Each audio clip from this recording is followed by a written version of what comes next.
all the work I've done from transplanting, pruning, staking, and fertilizing and preparing, it's all just for this moment, hand pollinating the melon flowers.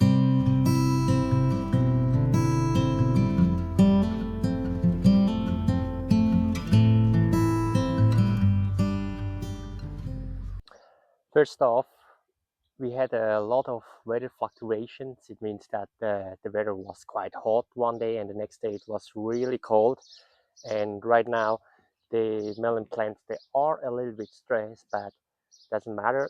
I have the side branches which I want to pollinate, and throughout this video you will realize what you will look out for, and that is not just only pollinating, because there are many details in this video which I'm going to explain to you, which normally you don't even realize that you have to consider it.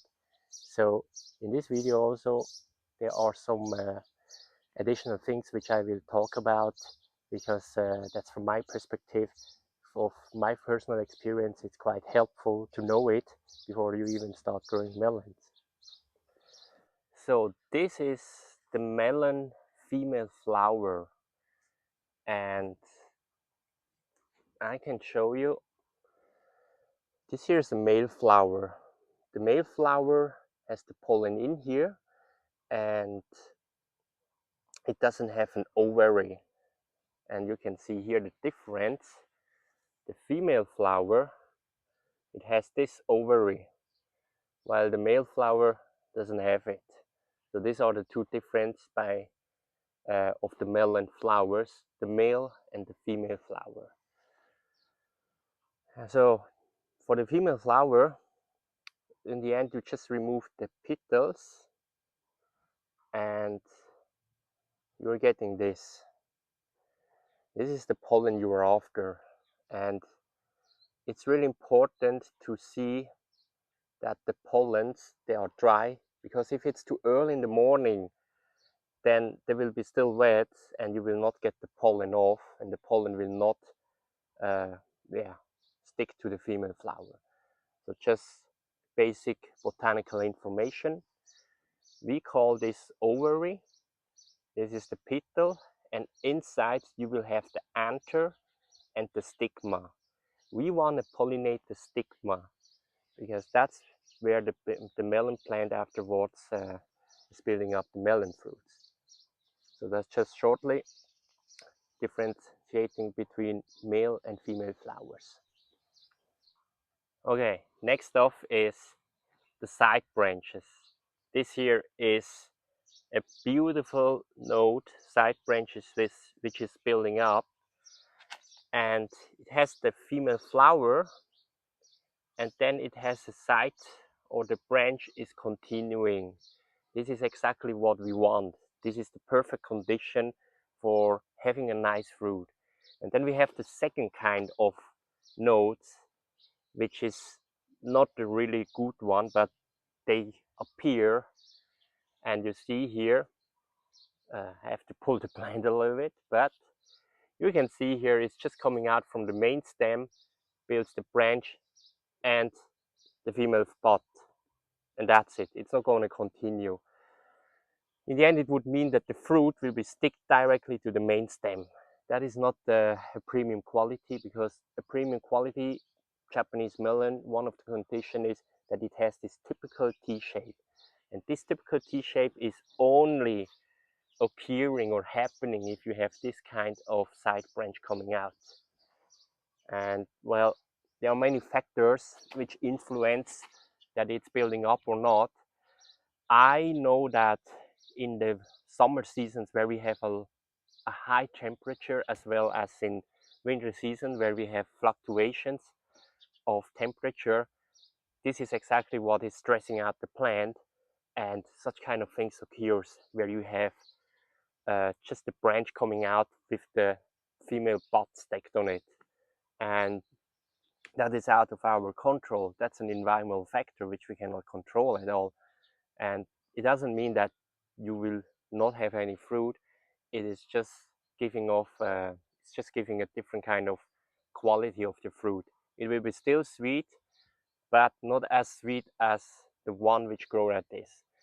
And the reason for that is actually when the female body sticks to the ongoing side branch, it will be hanging, because afterwards we're going to hang it up, and the energy, the nutrients and all the energy is flowing easier. So that is what I got explained from another melon grower. So it is something which you cannot control, and you can only choose the right varieties and release the stress until before you reach this kind of stage, like I explained in one of my other videos. So, all right, I explained to you how you can differentiate between female flowers or female bud and the male flowers, and also the different kinds or the two kinds of side branches which we are hand pollinating. So right now, this here, I'm going to show you how the technique involved to hand pollinate it, the male flower, removing the petals, and afterwards carefully in a circular motion brush it off, brush the pollen off. And this is really important that you don't damage the anther in here. So take this flower, this male flower and the pollen, and in a circular motion again brush it off.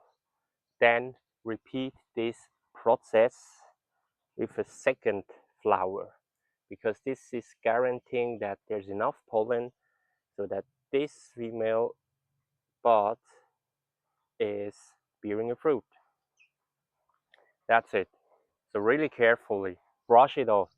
Don't damage it inside, because this is gonna give you a really bad fruit, and it's something which you cannot see right now, but it will happen if you damage it. So really, really carefully hand pollinate it like this. The best time for this kind of work, where the pollens are dry, it varies between the seasons. I mean, right now here in the winter season, I'm doing it at 9 o'clock, 10 o'clock in the morning. And there's a little bit of sun, not too strong. In the summer season, I can even do it earlier. But the condition is really that the pollens, that they are dry, and that the plant, that they have enough water so that they can catch the fruit easier. So after the hand pollinating, that is something which you have to carefully observe, that your plants are having enough water. I, for example, after the hand pollinating, which takes me around 30 minutes for 250 plants, I'm just gonna irrigate them afterwards to make sure that they are not drying out and that the plant are having the water. And this kind of process I'm doing for 3 days. In most cases, when all the conditions are met, you will have all the flowers or the side branches appearing in these 3 days at the level where you want it. And that is really something which is actually the most critical step in the whole growth of the melon, that it catch the fruit, and after it catch the fruit, it will be much easier. This is now something additional which I want to share with you. When we're talking about premium Japanese melon, then it must be quantified by specific quality indicators. And for me, one of these quality indicators is actually being able to determine the sweetness of each single fruit which I'm going to harvest afterwards. And this is only possible if you mark your hand-pollinated melon branch, even if it's bearing fruit or not, with a color thread. I'm wrapping this color thread around the side branch, not making a knot or anything, so that I can count the days, because I know this variety of melons, they are ready to harvest 40 to 45 days after hand pollinating. So after 40 days, 42 days, I know exactly how old this fruit will be, depending on the color which I marked it with. And then I do the testing of it, and from that onwards I can estimate how sweet the other fruits are with the similar color, with the same color. And this is for me the quality indicator, which is uh, it's giving me the accurate information what kind of sweetness my melons are having. So some of my friends said, well, that is something just for amateurs doing it, but for me that is a quality indicator, and a premium melon requires all these quality steps and indicators so that I can really say, okay, I know exactly how sweet this fruit will be. I see the size and I see the visual stuff which is giving off a nice pattern or not. But I will talk more in another video of mine regarding the harvesting and the sweetness. Okay, back to the topic of the hand pollinating. If you want to know how to determine did it catch fruit or not, oh, depending on the variety, there are different kind of signs after one day that they will be a fruit or not. But what I figured out over the years of growing the melons, doesn't matter what kind of variety, there is one particular sign which is accurately telling me, okay, this flower, this spot which I hand pollinated is going to be a fruit. So you will see the melon plant, the melon flower, the female flower which you hand pollinated. Some will say, well, they will be thickening up, the ovary will be thickening up. This one will gonna bear a fruit, and the other one which is not thickening up, it's not gonna bear a fruit.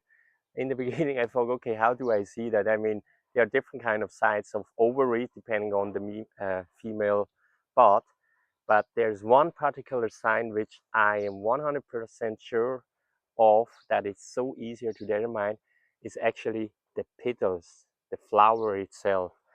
I observed after hand pollinating 1 day afterwards, the one which will be a fruit will have a wilted flower, slowly wilting off. You will see it that the color is not yellowish anymore, but it's not going to close completely.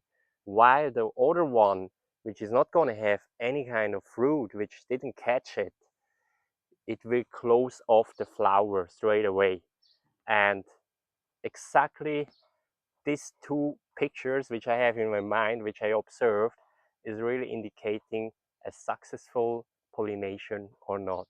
So that is just, by the way, a personal experience of mine to evaluate, did it catch the fruit or did the pollination work or not. Simple and easy.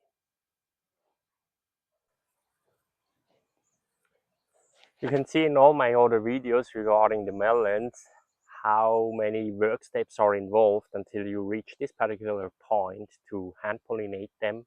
And I hope that my video could explain a little bit about what kind of steps are involved and could answer some of your questions which you had or which you didn't know. And that is all about it, sharing my personal experience and know-how doing Japanese melon here in Thailand. I mean, in other worlds it would also be working for sure with different kind of varieties. But leave some comment below in this video that what you could learn or what you could actually improve in doing your own crops. And yeah, that is always interesting. I mean, I only know about growing Japanese melons and doing some watermelons and pumpkins too. They have a similar steps if you really want to do a nice one. But so far, I know that every steps which I've been doing so far was developed throughout the years to get my premium Japanese melons. And it's always interesting what kind of struggle you can face depending on the seasons and also the varieties of the melon. But I say that all the work which I'm putting in to make this fruit it's all worth it. So I recommend you get some melon seeds and start growing.